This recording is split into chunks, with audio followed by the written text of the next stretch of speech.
Now, I had some people down at the picnic that were asking me, or I should say the pancake breakfast, they were asking me about how long it takes to warm this thing up. Believe me, it doesn't take long, so I don't see anybody out here on the runway, so I'm going to go down here to the east end. I'm going to take off to the west because that's which way I'm heading. And the winds today are from the south. And I got a little breeze on the ground. I'm kind of surprised. So I'm not going to use any flaps when I take off. I'm going to leave flaps off and just,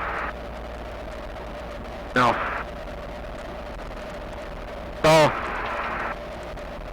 now I'm just about, now you saw I just started it from cold, and I don't think any of the cameras can see it, but my temperature gauge is now up to the middle of the green. By the time I get to that cone up there, I think it'll be right at the top of the green. Right where the thermostat opens. Anywhere in that green area, the thermostat's closed except right at the very end of it, right at the top. Then it'll open up. But that shows me that all the water in the engine is up to temperature. And the radiator, of course, probably isn't very warm yet. But the thermostat's open now, and there is some warm water going into the radiator right now. So does that answer everybody's question about how long it takes to warm up? Nope. They always talk about, oh, there's a cold seizure. Well, it don't happen too often. If you was flying an air-cooled one in the rain or something went in there, that could cause it to seize up. All right, controls are free. Plenty of fuel. Both football tanks are full. Flaps are off. Ignition. Running. You can hear a little difference in the noise when I do that, but it cut out one ignition. Okay, I'm ready to go. So I got to take these glasses off. I keep forgetting I got these glasses on. These are for close up.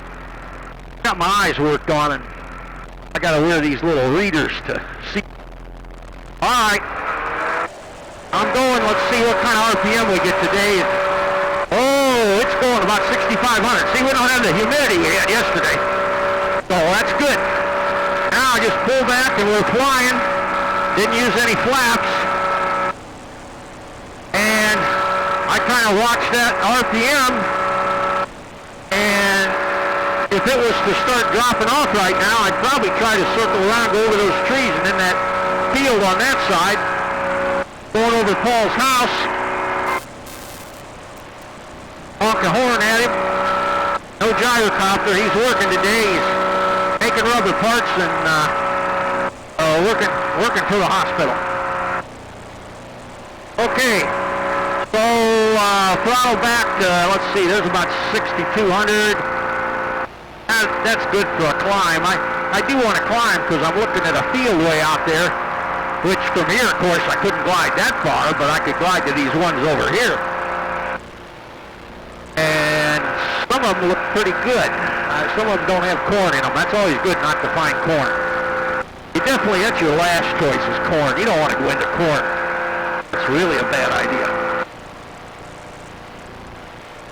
So,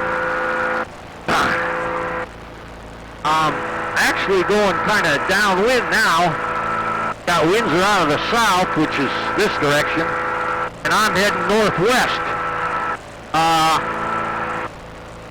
The main things I took my hearing aids out, but you know it does make everything sound different.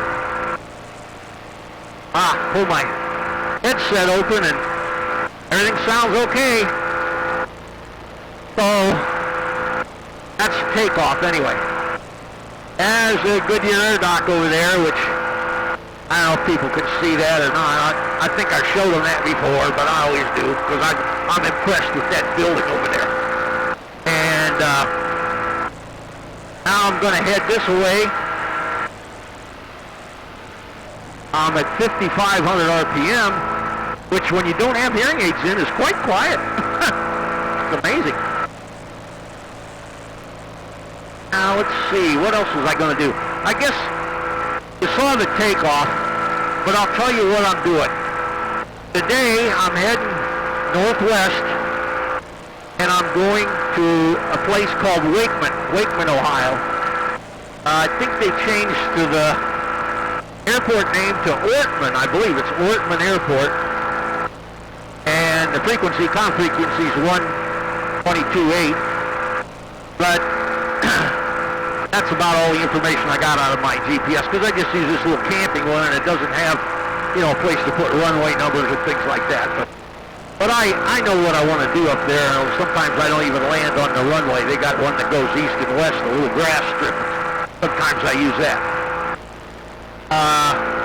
But anyways, I'm going to go up there. I'll have a little bit of a tailwind. It's 53 miles. Well, let's see. My ground speed right now is 63, so I am getting a little bit of a push, not much. I'm more being blown sideways. It's coming out of the south. 50 miles to Ortman. So now I'm up to 2,000 feet, so I'm up plenty high enough. I'm plenty safe now.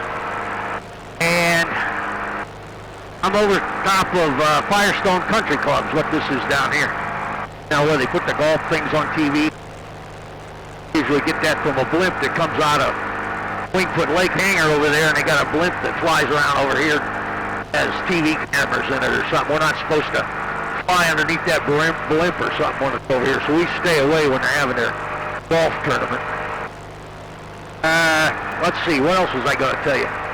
I suppose the camera can see it, but down there is a big freeway. That's Route 224. And it goes right past that Goodyear Air Dock there. It's more impressive to see it from the ground, I think. But anyways, I think this is Portage Lakes here, and I'm going to keep heading this way just to stay out of the congested area. And I don't want to worry anybody as far as airspace, so I'm not going to go too high, and I'm going to fly way out around a TV tower I see out there and stuff. And then I'm going to head up towards Ortman. It's kind of a big circle around Akron. This is the city of Akron here. I don't know if any cameras can see it or not. Probably.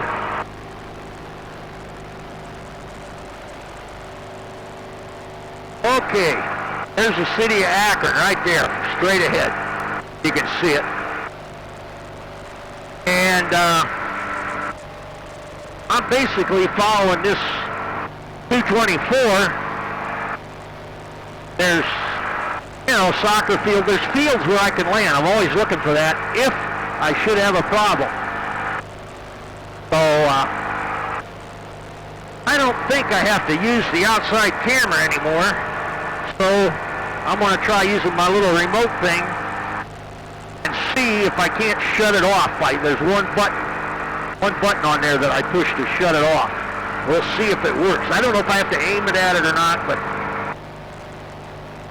there, did that.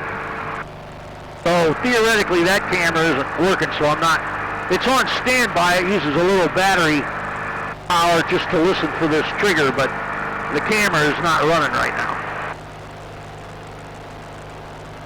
Ooh, look at that junkyard down there. Right out in the lake. I see lots of things from up in the air that interest me. But I'm sticking here at 2,000 feet. It's flying good, hands off. There is a wind of, they said it was going to be 6 to 11, I think. Right now, it's almost 11 o'clock, so this usually isn't the smoothest time to fly, but you get enough haze from the clouds and stuff, I guess, and maybe humidity. I don't know. It's not fog, but, you got 10-mile visibility easy. So, what I'm going to do is just putz along here. I'm not trying to break any speed records. I'm only got an airspeed of about 60 mile an hour. That'll conserve some fuel, but I get up here to this Wakeman, or Ortman, whatever you want to call it. I'm going to evaluate the situation. If the weather looks good, and the waves are still below 2 feet. When you got waves 1 to 2 foot, there's not much wind. Certainly not on Lake Erie. But the wave height kind of changes. I mean, I got some wind today, but I think they're giving you the waves as they're coming on this side of the lake, and if the wind's blowing that way, the waves are probably higher on the other side of the lake. So not a guaranteed way to determine how much wind's over Lake Erie.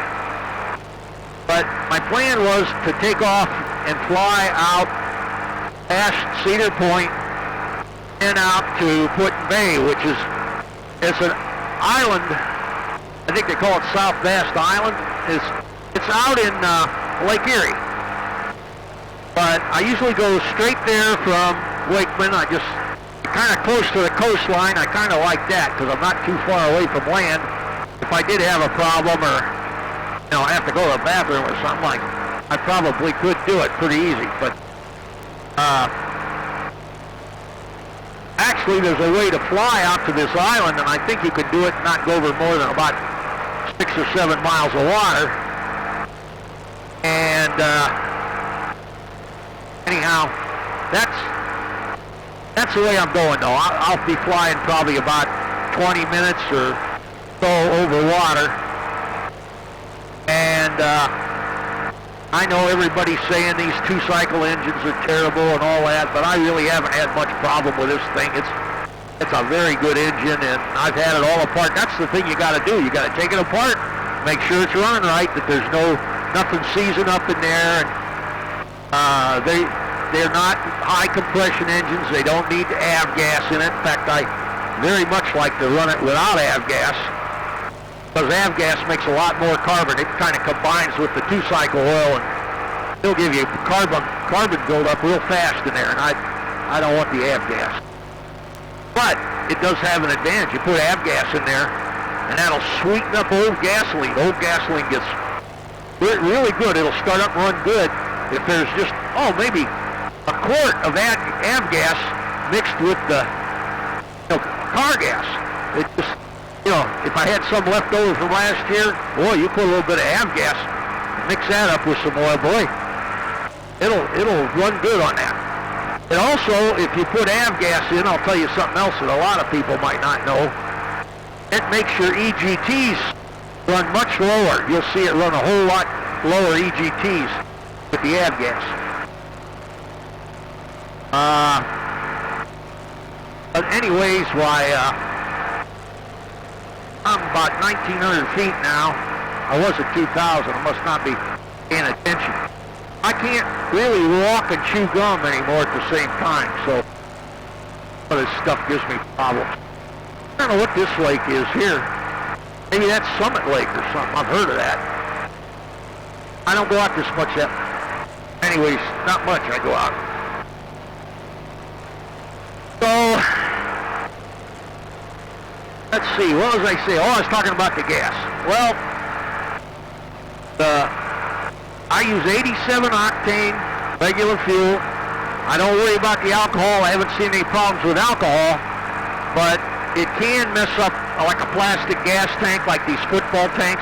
I don't think the alcohol does it as much as the stuff that they put in there. They put toluene or something in to make the alcohol stay mixed with gasoline, because alcohol and gasoline won't mix.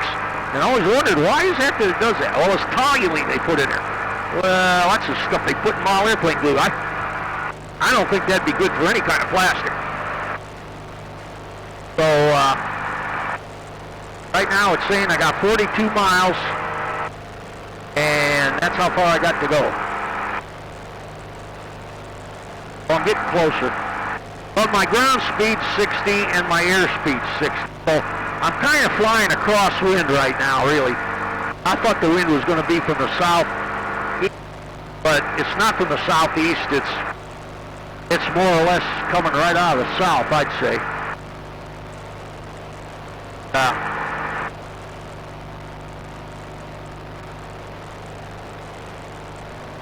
It's rather odd that the wind that's hit me, because, like I say, I'm up 1,900.